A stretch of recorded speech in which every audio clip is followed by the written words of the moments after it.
Quoi ça sert de mettre du bois dans des croquettes? Est-ce que ça a une utilité ou pourquoi ils font ça? Enfin, lui, il a demandé, mais à quoi sert cette sciure de bois? Qu'est-ce qu'on en fait? Où ça part? Parce qu'il était étonné, en fait. Et le directeur lui avait dit, bah ça part pour la pet food. Alors lui, tout étonné, ça l'a fait cogiter. Et même au sein d'une croquette du coup vétérinaire, eh ben, on retrouve du bois, de la lignocellulose. Mais alors est-ce que les vétérinaires soutiennent cette pratique? Bonjour à toutes et à tous, bonjour Davy. Bonjour Emre, bonjour à toutes et à tous. Alors aujourd'hui, je suis venu avec quelques questions sur un sujet qui m'a très honnêtement étonné. Quand j'ai lu ça, j'ai presque pas voulu y croire, tellement que c'était bizarre. Bah oui, tu m'en as parlé.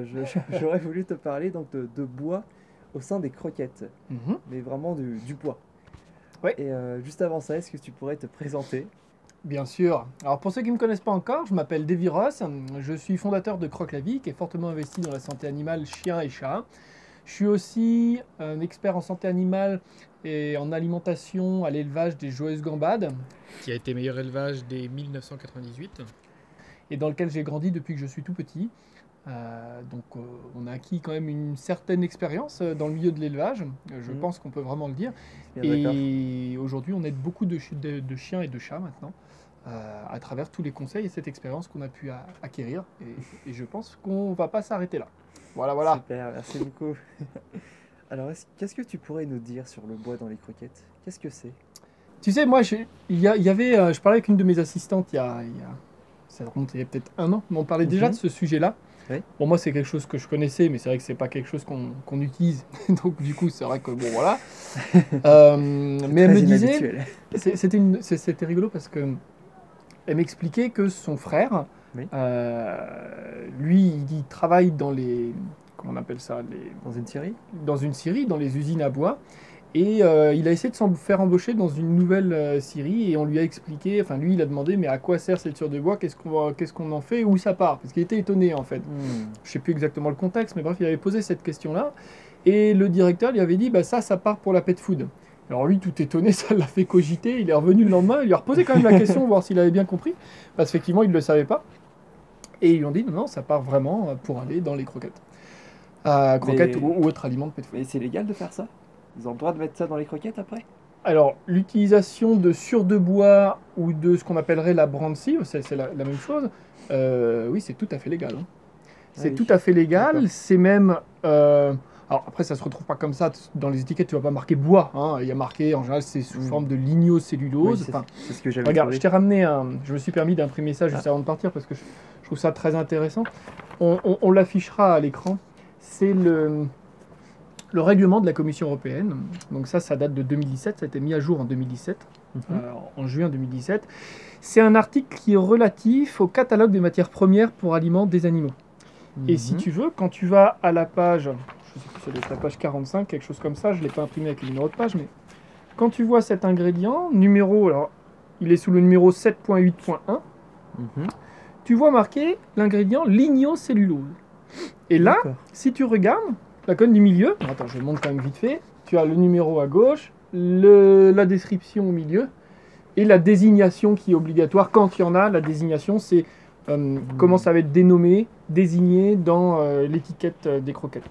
Donc là, tu vas marquer l'idiocellulose. Donc là, j'invente pas. Description. Donc là, c'est la description légale. Hein, c'est ce à quoi ça correspond. Produit obtenu par transformation mécanique de bois naturel brut séché est constitué principalement de lignocellulose. C'est dingue ça. Voilà. Il doit être tenu compte des valeurs. C'est vraiment du bois. C'est vraiment du bois. Il n'y a pas de. Donc oui, il y en a qui utilisent maintenant du bois dans les croquettes, tout à fait. Alors en fait, il s'agit d'une cellulose qui est souillée par des restes de lignine. Donc ça, c'est un des composants. Elle se compose surtout de bois, de jute ou de bambou. Voilà, tu retrouves toutes ces choses en fait dans le bois.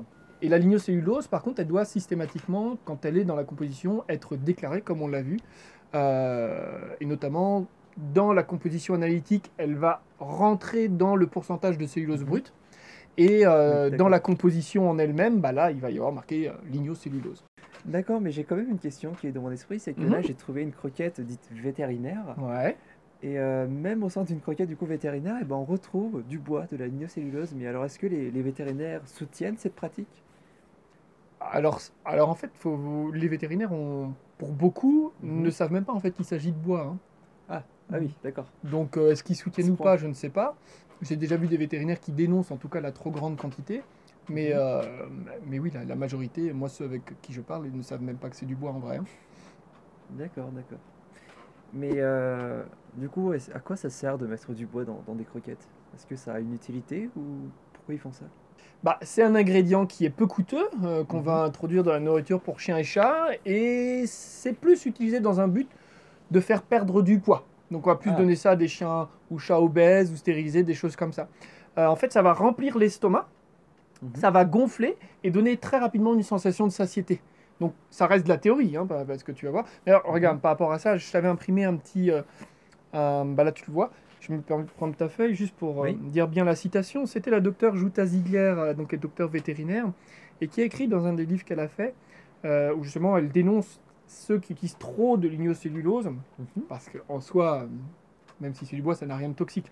D'accord. Mais c'est vrai qu'on peut se poser des questions, et ça je comprends très bien.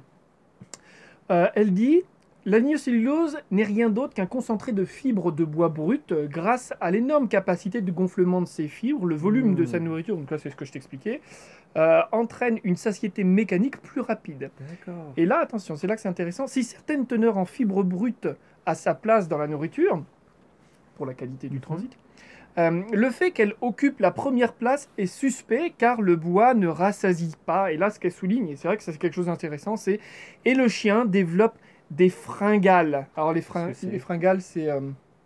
Enfin, tu as des fins très violentes d'un coup. Tu sais, une envie vraiment pressante et qui est difficile à calmer.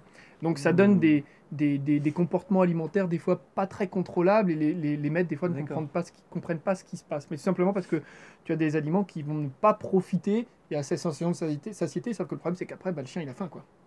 Donc voilà. D'accord. Après, la lignocellulose, à tort ou à raison, du coup, c'est vrai que c'est beaucoup utilisé dans les croquettes, comme je te disais, pour les chats ou chiens obèses ou stérilisés, qui vont avoir des besoins énergétiques moindres. Au lieu de diminuer l'alimentation, de diminuer le volume de l'aliment qu'on donne, bah il y en a qui vont remplir la croquette Avec du bois. de composants, voilà. Oui. Bah là, oui, du bois, voilà, la sciure de bois, brandy, enfin on l'appelle comme on veut, la lignocellulose. Et on la retrouve aussi dans des croquettes gastro-intestinales. D'ailleurs, juste sur les croquettes, je t'ai dit juste avant, en général, on les retrouve à hauteur à peu près de 10%. Donc c'est quand même une quantité assez importante, finalement. Et on les retrouve aussi dans les croquettes gastro-intestinales quand il y a des problèmes de diarrhée, de choses comme ça. Parce que les copeaux de bois, en fait, vont ralentir le transit. Donc tout ce péristaltisme de l'intestin, c'est ces mouvements musculaires qui font transiter les matières fécales, ça va être ralenti, ça constipe en fait. Donc les chiens qui ont de la diarrhée se retrouvent avec une diarrhée plus la constipation par-dessus pour ralentir tout ça, au lieu de trouver l'origine de la diarrhée, que ce soit la qualité de l'alimentation, s'il y a quelque chose qui est pas bon dedans, ou quelque chose qui a rien à y faire, comme des légumes, ou choses comme ça. Voilà, à la place d'enlever ces choses pas bonnes, on va constiper le chien. D'accord, là la seule chose auquel je pense, c'est est-ce qu'on a vraiment un petit peu perdu la tête parce que... Ça, écoute, de toute façon, je pense que tout le monde est libre de penser comme il veut. Moi, personnellement, c'est vrai que je suis un peu comme toi. C'est pas quelque chose que je vais utiliser pour mes chiens ni pour mes chats. Naturellement, les chiens n'iront pas croquer dans un arbre. Enfin, c'est... Pour moi, personnellement, non mais ça d'accord, on peut le voir comme ça, oui. Non mais pour moi, ça manque de logique dans le sens où c'est très simple finalement de faire maigrir un chat, un chien, de donner un aliment qui va être adapté. Parce que de qualité à un chien stérilisé pour pas qu'il grossisse, pour prévenir l'obésité, etc. Mais simplement, c'est une question de quantité. C'est juste ça. Donc c'est dommage de passer sur des aliments où on va mettre plus de céréales, du bois, enfin tu vois, toutes ces choses-là. Ça a pas, c'est vrai que ça semble un peu surprenant quand même d'en arriver à mettre du bois dans les croquettes, quoi. Je suis bien d'accord. Et est-ce qu'il y a d'autres ingrédients comme la lignocellulose? Les autres ingrédients, je veux dire, tu dois vouloir dire s'il y a d'autres ingrédients comme le bois, parce que ça va se retrouver aussi sous le nom de lignocellulose. Et je t'ai imprimé, vu que j'ai vu une de tes compositions tout à l'heure, je me suis permis de jeter un coup d'œil quand tu l'as laissé sur le bureau. Là, tu vois ici, dans ta composition, ça c'est la croquette vétérinaire si je me trompe pas. C'est ça. Tu vois, par exemple, regarde, là il y a marqué aussi fécule de pommes de terre, pois entier. Quand je te disais, il faut faire attention, voir déjà si la croquette est de qualité. Tu vois, par exemple, là il y a des ingrédients qui sont totalement inadaptés. On va pas en parler là parce qu'on a fait d'autres vidéos que je vous invite à aller voir d'ailleurs, parce que ça, la question du pois, c'est pas quelque chose d'anodin, surtout qu'il y en a en quantité importante. Et la fécule de pommes de terre, c'est une catastrophe. Donc, renseignez-vous sur ces ingrédients-là. Et tu vois, là après, il y a marqué coque de févrole et ensuite lignocellulose. Lignocellulose, tu en as à hauteur de 8%. Ce qui est important, donc 8% de bois. Mais Pas rien. tu as aussi la coque de févrole.